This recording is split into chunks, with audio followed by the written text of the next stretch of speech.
Hello everyone, welcome to the Ninth Circle of Anabosios. This is a raid guide. If you have not noticed, this is supposed to be for my group.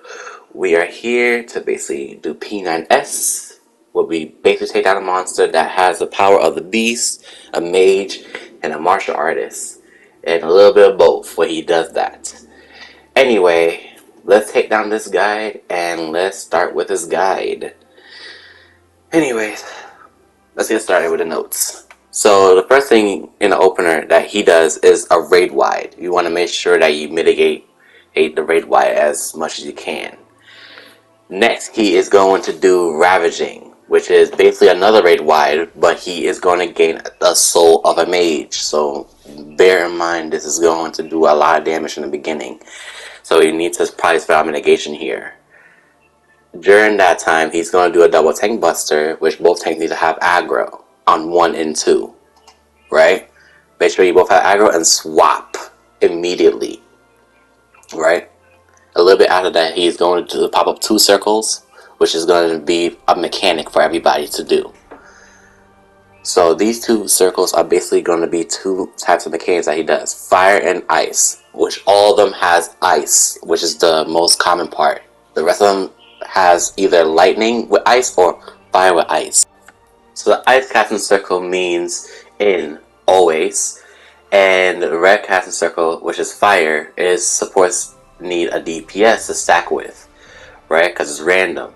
The purple casting circle is spread clock positions, and of course, just like normal mode, he is going to choose 2 of those and enlarge them. That's the thing. He will enlarge one of these elements. The other element is not going to be enlarged, and you basically could just easily dodge the other element, right?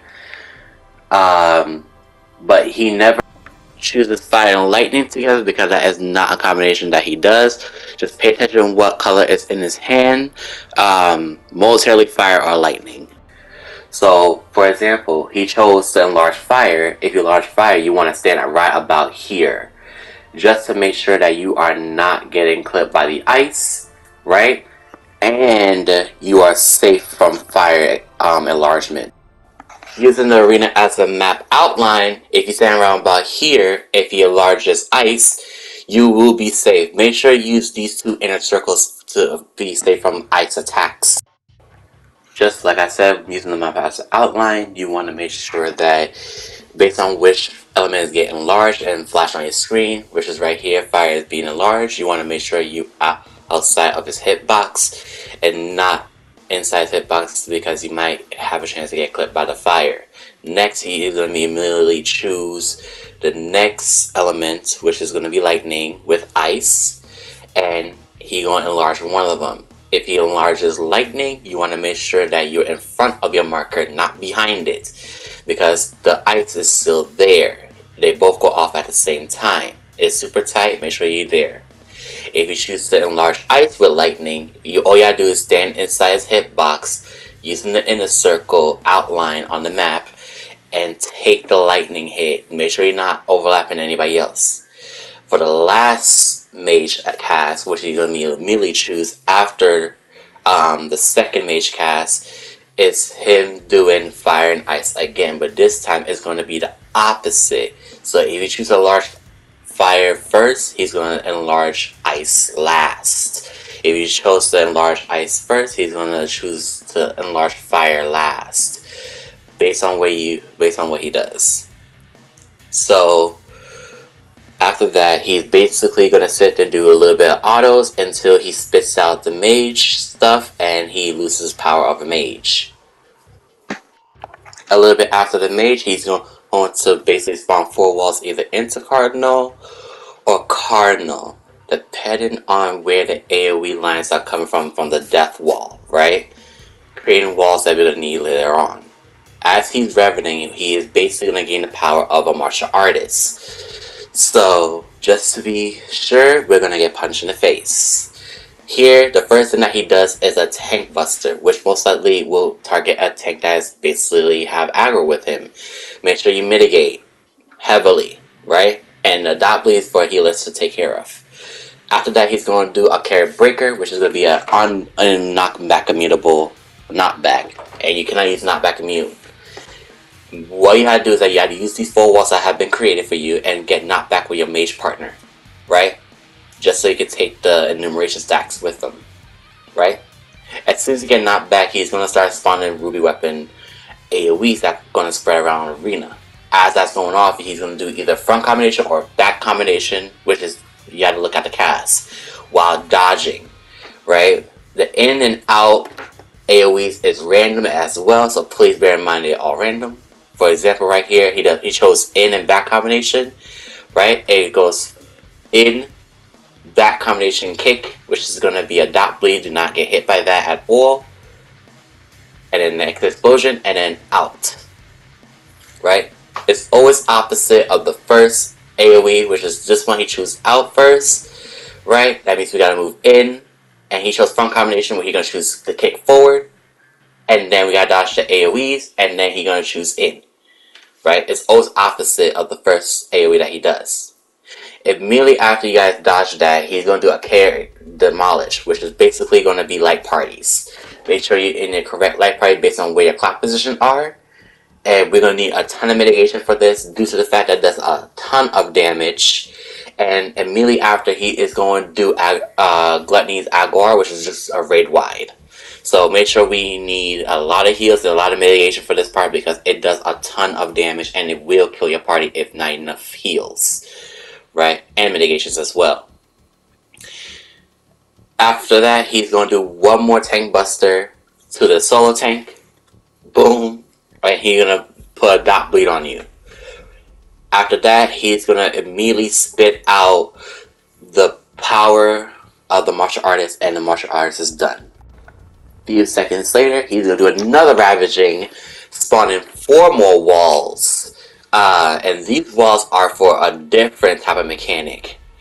Gain the power of both mage and martial artists. As he spawned in and sit there and spawn 4 balls, they all have numbers. And this is limit cut 1. Congratulations, you have made it to the wall of PF. So for here, for limit cut 1, the fire kick order is 2468. The tower order is 6824. The balls that he kick is going to hit the wall and basically explode in an AoE. There's no telegraph. If you're near that wall, you're going to get a magic vulnerability and you're going to die and you're going to kill the party because that kick is going to go to somebody else and you cannot save it with LB3 because we don't have it during that time. Everybody else who doesn't have a number is defamation. Right? Defamation is basically be away from that person. The AoE is super big and it will cut the party if you're not careful. Since nobody does open and party finder, it's super hard to get some POVs. So you can sit here and watch me do JP limit cut and yeah, enjoy watch me do JP limit cut.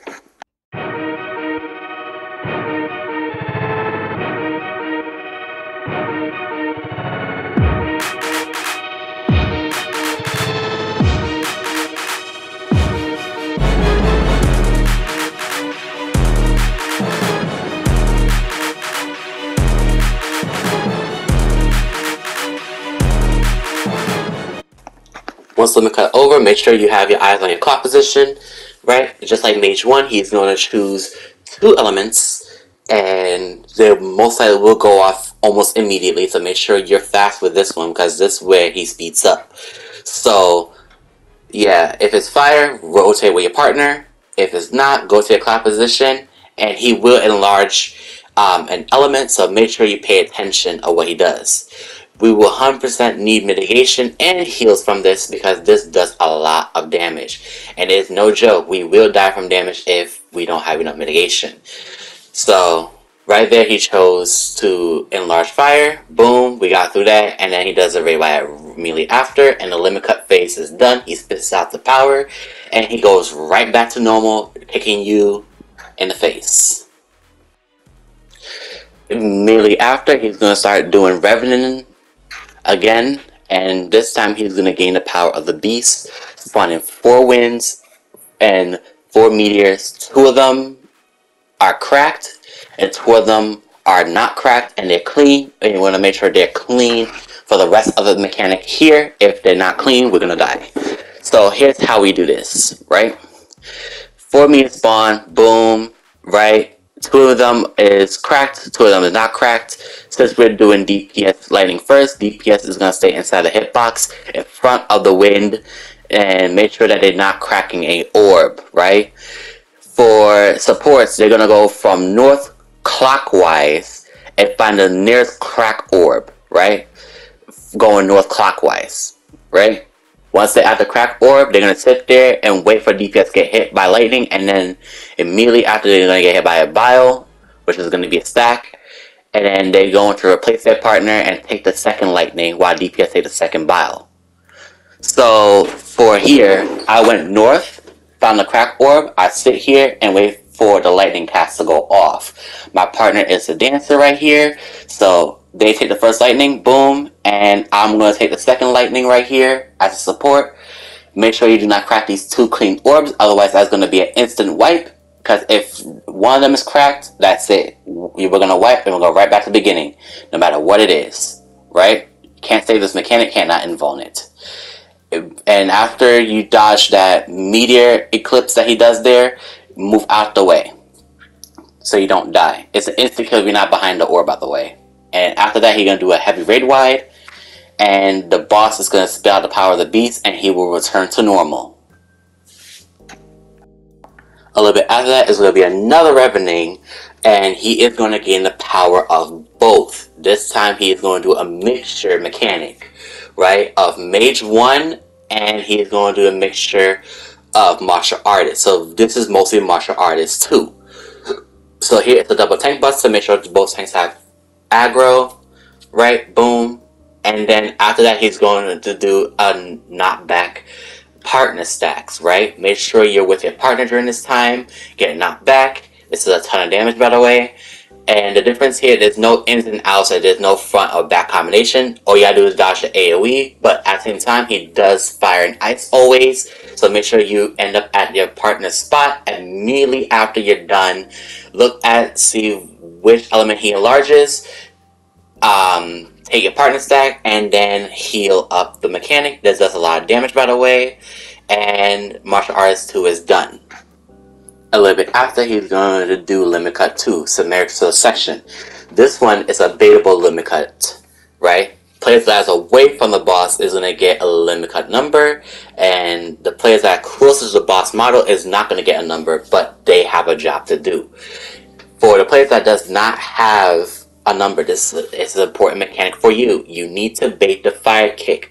The furthest player gets the fire kick while the rest of the party stacks on top of him to make sure he doesn't die from damage. Here is where I require a lot of mitigation here because this does a lot of damage. Also, what needs to happen is that you need to read his cast. It's either front or rear fire strike, right? If it's rear fire strike, as soon as you get kicked in the face, the people down at south, you need to make sure that you turn the boss immediately, right? By running in front of him by the C marker, right? If it's front, you stay there and you wait until he has the second cast going off, right? So here, the boss has been pulled north, so it's easier for the furthest players to get baited. Boom, he does front fire strike. Every player who is not a number needs to immediately go down south and dodge the defamation players. Defamation players are going to basically do their number thingy. Basically, you could have odds northwest, even northeast, those matter. As soon as the fire kick goes off, immediately move him or sit there and wait until he does swinging kick, which does the kick based on what the first cast says. And then after that, he's going to do 2 mines, just like Mage 1, right? And he's going to enlarge one of them, obviously. Boom, Limit Cut 2 is done. You don't have to worry about that no more. Kill the boss as much as you can. If the boss is not dead during this time, you got until at the end of Mage 2 to kill him. He would do Revenant into Mage Lament, and he will start doing the mage casts. Look at the color of the hands and do the mechanic accordingly. It will go from first mage cast to raid wide, second mage cast, double tank buster, make sure tanks have first and second aggro, and third mage cast into another last raid wide of the fight, right? If the boss not dead at the end of Mage 2, you got one last Revenant cast into Enrage. If you don't kill the boss during this time, you have to restart and do the mechanic all over, and basically you gotta do it perfectly. So, yeah, congratulations, you have to reach the end of this guide. Yeah. If you have killed the boss, congratulations as well, you know. Collect your loot, and get ready to fight for your life.